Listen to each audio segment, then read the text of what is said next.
Look up in the sky. It's an asteroid. It's a... is that a whale? No, it's Rosie O'Donnell, our hero of the day.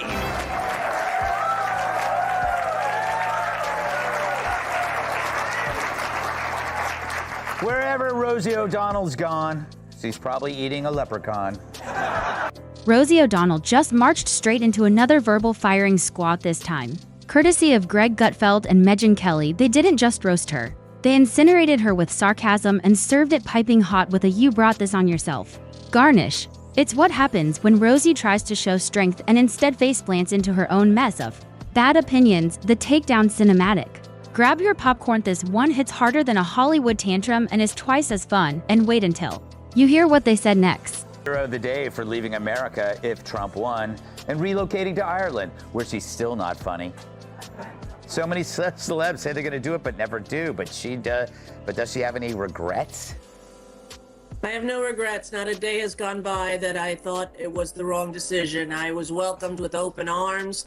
I knew after reading Project 2025 that if Trump got in, it was time for me and my non-binary child to leave the country. If a disaster could tweet, scream at the void, and start beef with logic itself, it would sound exactly like Rosie O'Donnell. It's as if she crushed 3 Red Bulls, lost a bet with relevance, and decided to shout into the abyss. After 20 years of public misfires, you'd think she'd try something revolutionary like humility, but nope.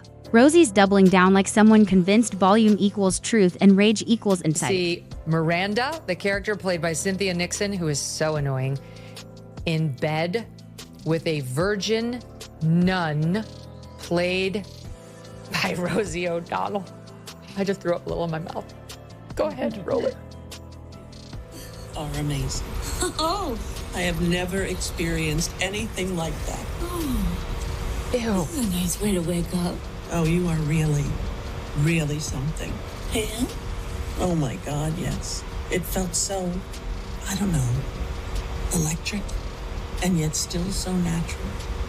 I never dreamed in my first time could be both those things. First time? Mm-hmm. Oh my God. I'm so grossed out, Emily. You have to talk. Rosie's public persona picture that one bitter aunt at Thanksgiving who brings no food, hijacks every conversation with unsolicited trauma stories, then demands to take all the leftovers. She's basically the human version of a microwave beeping at full volume when you're already on edge. Watching her cling to relevance feels like watching someone repeatedly crash their car on purpose and call it performance art. Trump. One of the things people love about you is you speak your mind and you don't use a politician's filter. However, that is not without its downsides, in particular when it comes to women. You've called women you don't like fat pigs, dogs, slobs, and disgusting animals. Your Twitter account... Only Rosie O'Donnell. Then in stroll Megyn Kelly and GregGutfeld, armed with receipts, side eyes, and the type of patience only survivors of Rosie's greatest hits could have. They're done with her repeat soundtrack "Me career wasn't my fault, everyone's against me," and the Billboard chart topper "Blame Trump and literally everyone but me." Once you've decided against all evidence and reality that you are the good guy, you can excuse anything. They even push the myth that Musk is in it for himself. Have you seen Tesla's stock lately? It's lower than Rosie O'Donnell's testicles.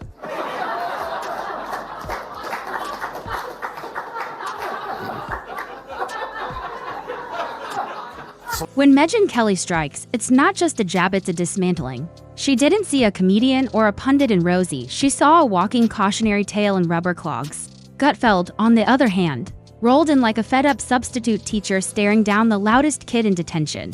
One glance at Rosie's latest monologue and he dropped the now iconic "Nup, not today, piglet."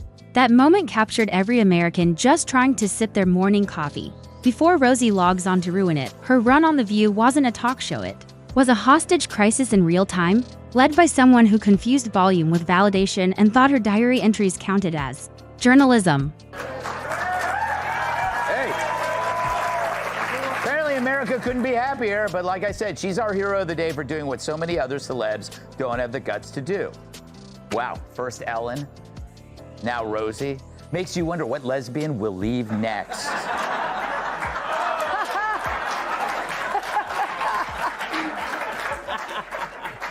Julie,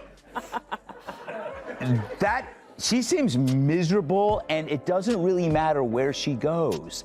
She's trying to get away from whatever is inside her, because I looked at her and I go like, wow, she has changed. Rosie debates like a foghorn, loud, confusing, and impossible to tune out. Ask her a question and you'll get a 10-minute spiral on gluten, patriarchy, weather conspiracies, and somehow her Netflix password. Gutfeld tried to decode her latest rant and tapped out halfway through. Honestly, to understand Rosie, you'd need a chaos theory degree and a translator fluent in nonsense. And no matter what the topic, she's mad at billionaires, happiness, appliances, society, and mostly that the world kept spinning without asking if she was okay. Spoiler, she wasn't. MegynKelly just said what the rest of the internet has been whisper-screamingeries.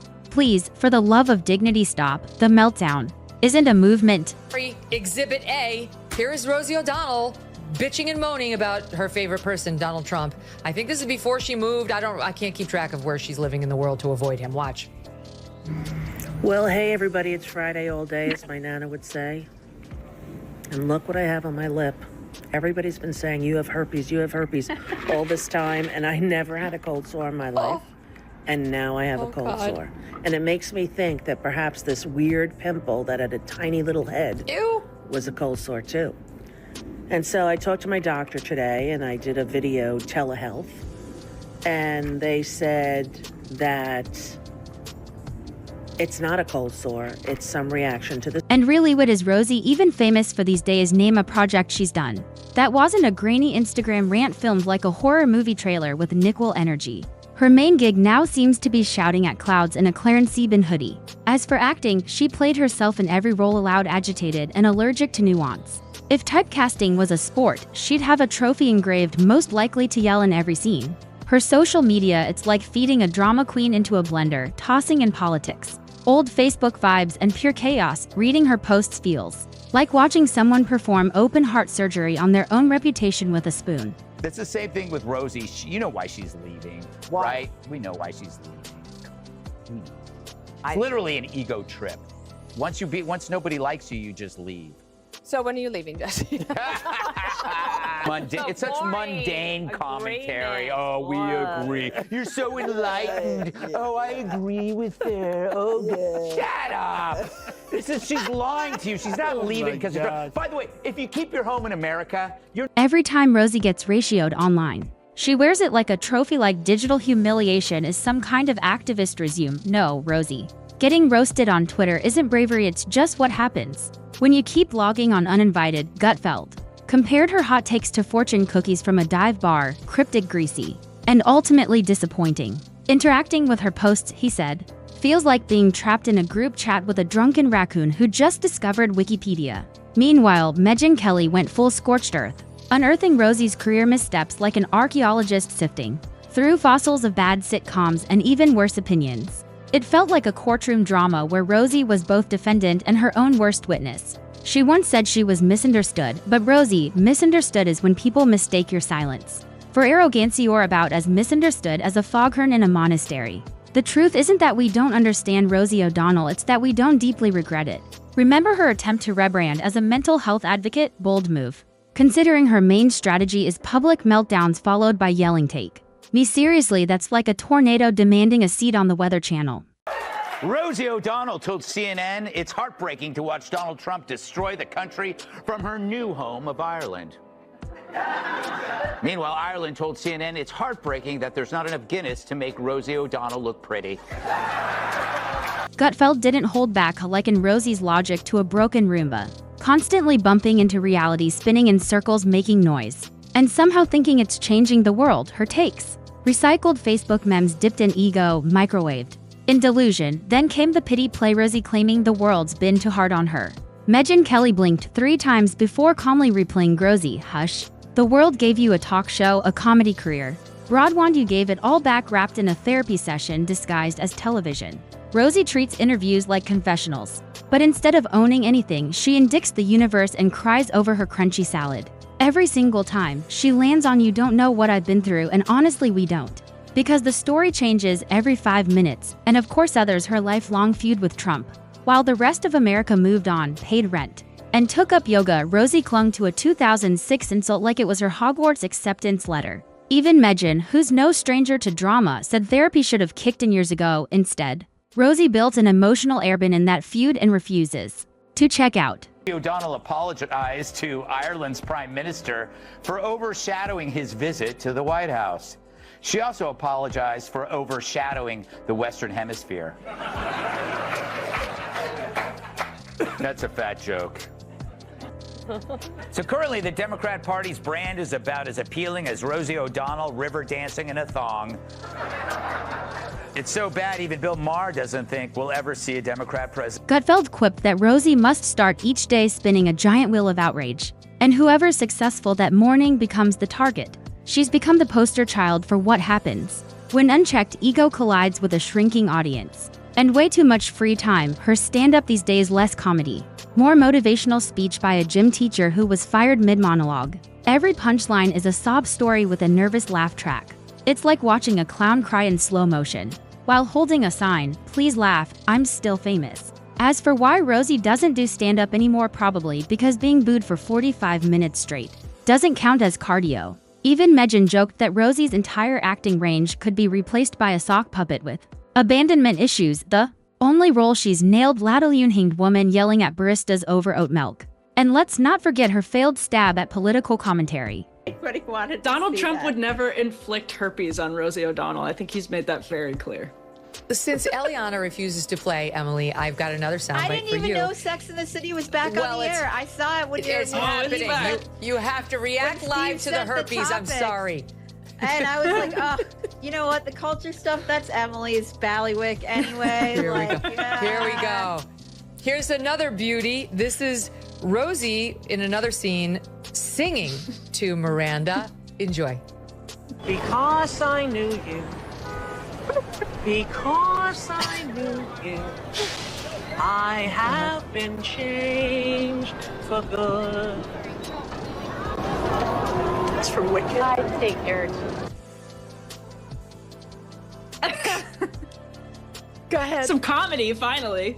Finally, Rosie O'Donnell. Once, Rosie tried to lead a panel on climate change and ended up comparing it to her broken AC in a panic attack. Somewhere in Sweden, Greta Thunberg probably felt a disturbance in the force. Rosie sees herself as a truffler, but if truth had a restraining order, she'd be the reason. Her version of facts is whatever she screamed into a pillow at 2 a.m. and decided was profound. Imagine Alex Jones in sweatpants, but with show tunes. That's Rosie. Gutfeld compared her political takes to spoiled milk, somehow still in the fridge, still stinking, still ruining every cup of coffee it touches. Her conflict resolution, outing the other person until they give up. It's not debate, it's WWE. Minus the muscle, charisma, or dignity. Megyn summed it up. Watching Rosie argue politics is like watching a cat try to bark. Technically entertaining, sure, but mostly just sad and very confusing. These days, Rosie pops up on random live streams filmed with haunted doll museum lighting and the energy of someone who lost the TV remote and blamed capitalism. Each stream is an awkward cry of "remember me," followed by "why won't anyone book me?" The answer is simple, because we've all seen what happens when Rosie grabs the mic, and no one wants a front row seat to another slow motion meltdown masquerading as a comeback.